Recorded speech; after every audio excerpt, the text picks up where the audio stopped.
Hello everyone, welcome back. In this video, I'm going to show you how to fix Binance verification failed in 2025. So a lot of users are getting this type of error where they are not able to basically verify their Binance account, or due to some reasons their Binance verification is getting failed.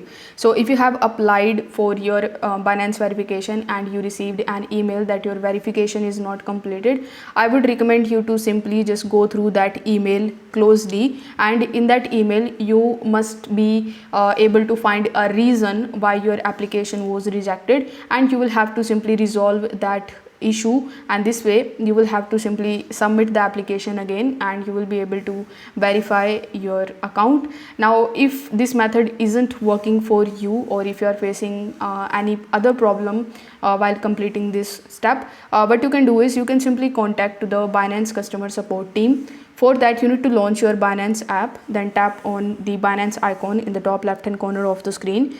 Over here, you just have to simply try to find the help option. So tap on the more services, and here in the more services, you will be able to see the chat room option, or you can even just try to get their email address. So I would recommend you to go with the chat room. So tap on the chat room option, and then you will be landed on this type of page. Now over here you can just simply log in into your account, and you just have to simply talk to the Binance customer service executive and tell them that your verification is not completed or you are facing any problems, and they are going to help you in this regard. So if this video helped you out, give it a like and subscribe to the channel. Thank you so much for watching.